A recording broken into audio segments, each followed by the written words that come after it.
ప్రభుత్వం రైతు కొనుగోలు కేంద్రాలను ప్రారంభించి 20 రోజులు గడిచినా ఇప్పటికీ అధికారులు ధాన్యాన్ని కొనుగోలు చేయడం లేదని రాజన్న సిరిసిల్ల జిల్లా కేంద్రంలో రైతులు ఆందోళనకు దిగారు. రైతులను మిల్లర్లు మోసం చేస్తున్నారని, ప్రభుత్వం వెంటనే రైతులు పండించిన ధాన్యాన్ని కొనుగోలు చేయాలని డిమాండ్ చేశారు.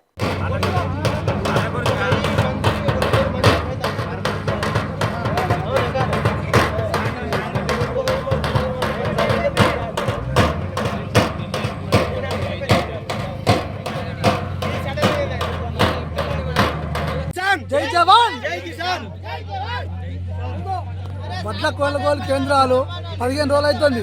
20 రోజులు స్టార్ట్ చేసి మా దగ్గర రిబ్బన్ కట్ చేసి ఇంతవరకు కూడా వడ్డు కొనడానికి కత్తలేరు. మళ్ళీ వీళ్ళు ఏమంటారు, రైస్ మిల్లుల్లో 43 కిలోలు పెట్టమంటారు. అది ఎక్కడి న్యాయం? అది 40 కిలో చిల్లరే పెడతామన్నాం.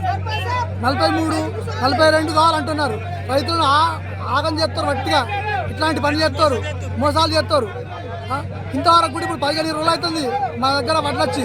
ఇంతవరకు కూడా కత్తారు పెడతారు. మీరు 43 కిలోలు పెట్టరు, లేకపోతే 42 కిలోలు పెట్టరు అంటారు. మేము 41 కిలో మాత్రమే పెడతాం పాత లెక్కల. మళ్ళీ ఇప్పుడు కొనుగోలు చేయాలి. ఓసారి పొల్లు ఉంది అంటారు, ఒకసారి తాలకింజలు అంటారు. అట్లా విపరీతమైన మోసాలు చేస్తారు, జనాలను అందరినీ మోసం చేస్తారు. అది మంచి పద్ధతి కాదు. గవర్నమెంట్ దీన్ని వెంటనే స్పందించి ఆదేశాలు ఇవ్వాలి. వడ్ల కేంద్రాలు వెంటనే ప్రారంభించాలని, 40 కిలోలు పెట్టాలని 42 పెట్టి మోసాలు చేస్తున్నారని మా ధర్నా. 43 కిలోలు పెట్టి మోసాలు చేస్తున్నారని ఇదంతా ధర్నాలు చేస్తున్నాము. రైతులను మోసం చేస్తున్నారు.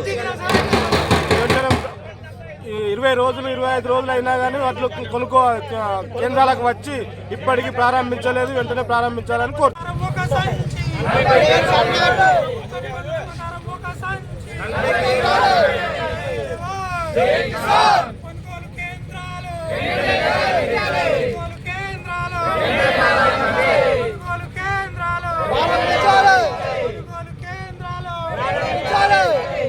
రైతుల ఐక్యత